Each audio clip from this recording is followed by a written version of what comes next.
about LAMP. LAMP means loop mediated isothermal amplification, and this loop comes from this structure that is crucial for amplification of DNA using this method. It is a molecular method, of course, nucleic acid amplification. We can amplify DNA or RNA, and it's targeted. So we decide what we want to detect in our reaction. It's not generic that would enable detecting everything in a sample. But we have to design at least 4 primers. Forward inner primer that is basically chimeric and is complementary to different, 2 different sites on double-stranded DNA. In addition, we have forward outer primer and backward inner primer. This doesn't matter much when you are just using the method, but it makes a difference when you are designing it. I'm not sure I can you press play, please?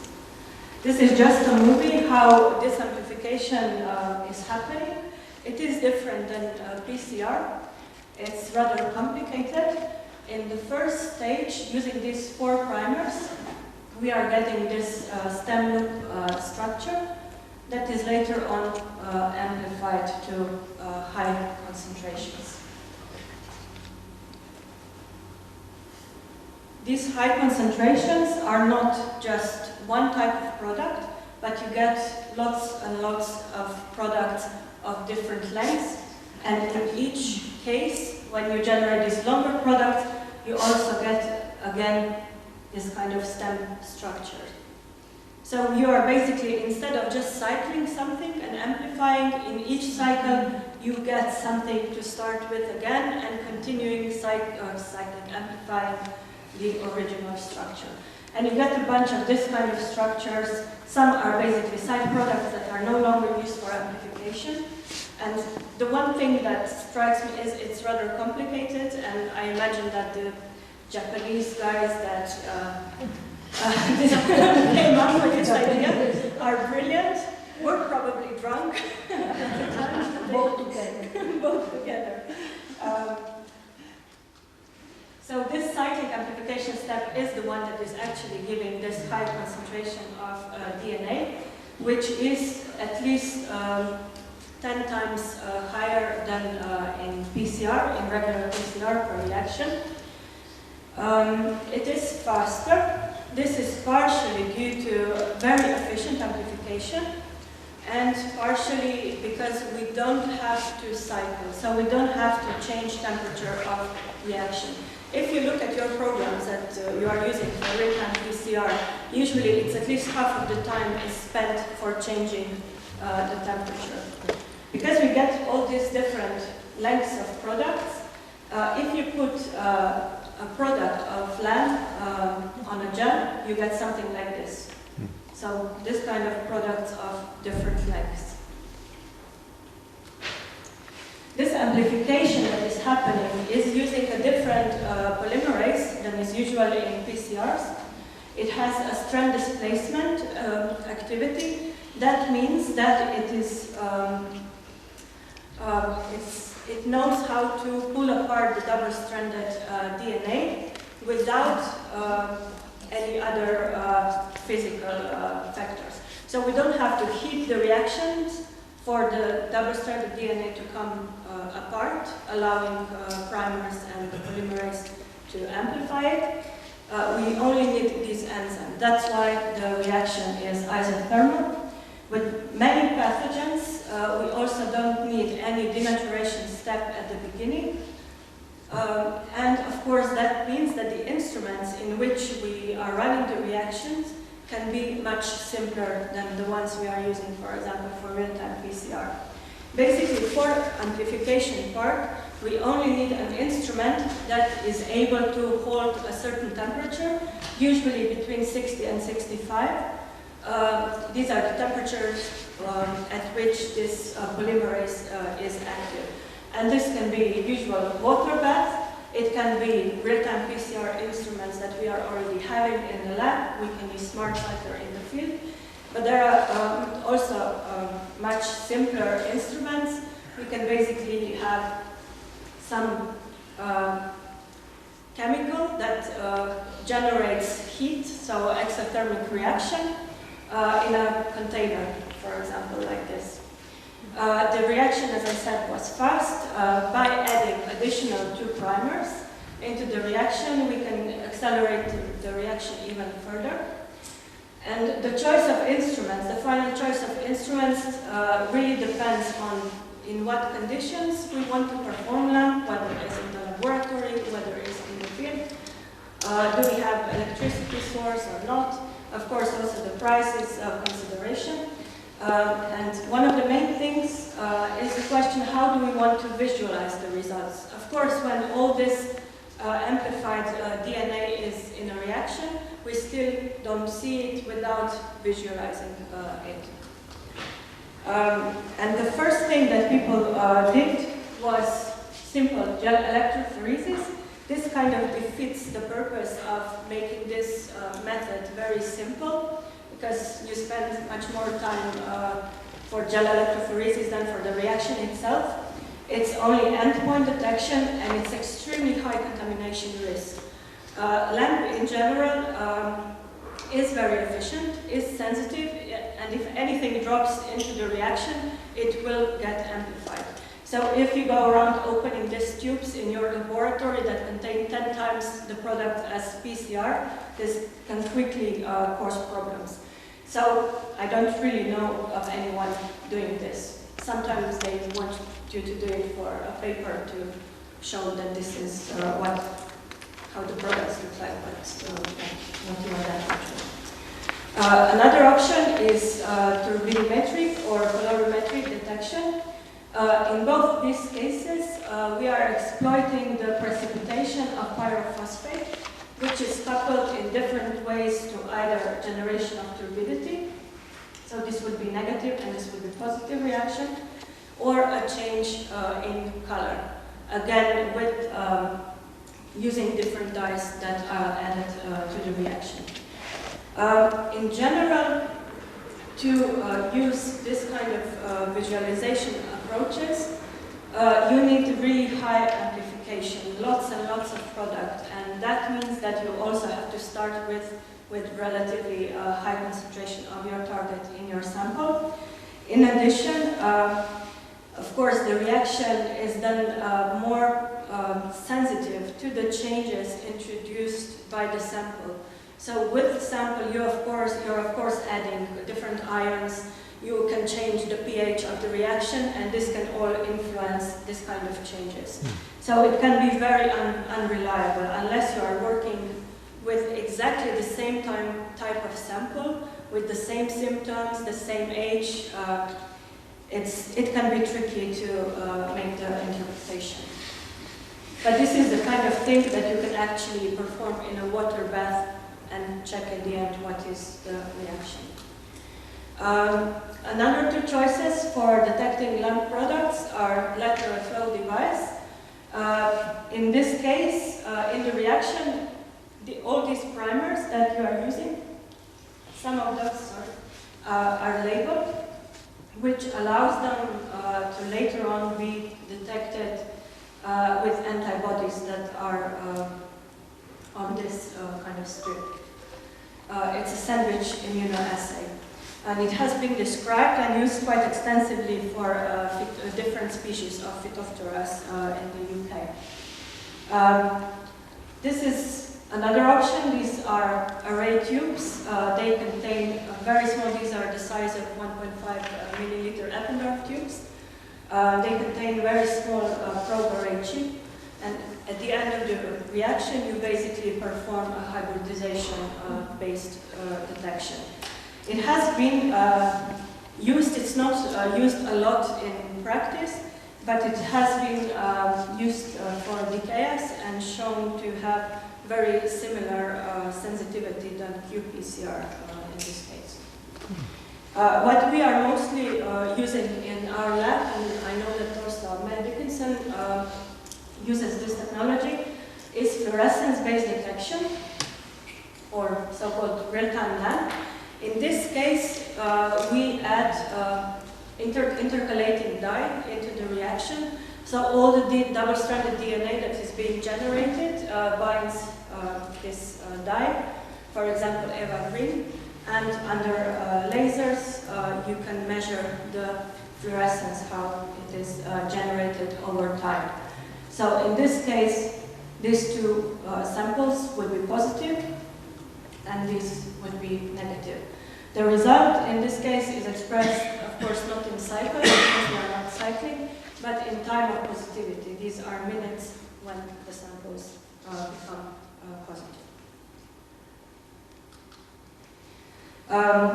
What is a special advantage of using fluorescent real-time lamp is that, provided that we are using an instrument that is able to change temperatures, we can determine the melting temperature at the end of the run of all our products, and we can see what is the melting temperature. And this provides us with additional check on the specificity of the product. Or in the case, for example, of potato pathogens, potato pathogen Ralstonia solanacearum, it allowed us to differentiate different phenotypes of this bacterium based on changes of melting temperature.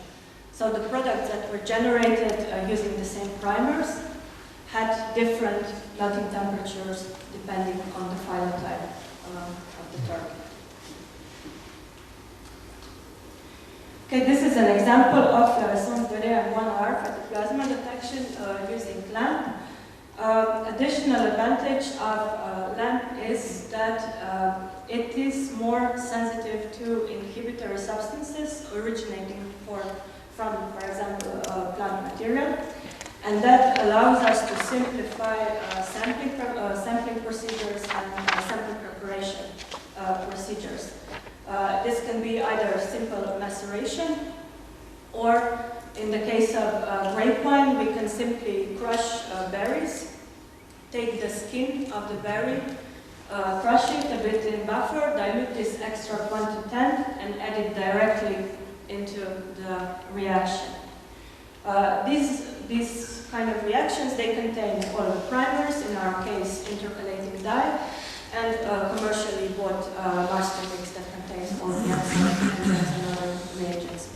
The machine we are using for lamp, especially for on-site lamp, is Genie 2 by Optigene. It's about this size. And it can be battery operated, so you can really take it out to the field. Because there is no DNA extraction needed, in this case, this means reduced costs. Results for positive samples are usually obtained between 5 to 30 minutes, depending on concentration. There are still some issues with availability of room temperature stable reagents, but companies are getting better and better in providing this. And now also the polymerases that are coming on the market are thermostable, which is a big advantage. Before that, some of you may remember the first years of PCR, where polymerase started working immediately when you added anything to the reaction. Started after. This is really we have also tested other matrices with similar approach from grape wine leaf vein samples, tomato leaves, potato tubers, pelargonium. Also did some work on poultry organs and other environmental samples. And it often works. It doesn't always work. It sometimes depends, of course, on the sample, but it's a viable option for this technology. We have this scheme shows our approach in developing lamp assay for fluorescence-based detection and then its validation. And here there is no scheme on how we designed primers and tested primers. This is just after it. All the approaches for homogenization that we tested, buffers tested, etc.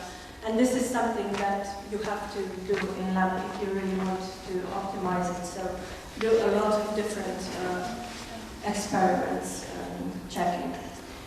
This is an example of a positive sample with different dilutions. How we tested with isolated DNA and qPCR, and how we tested with LAMP.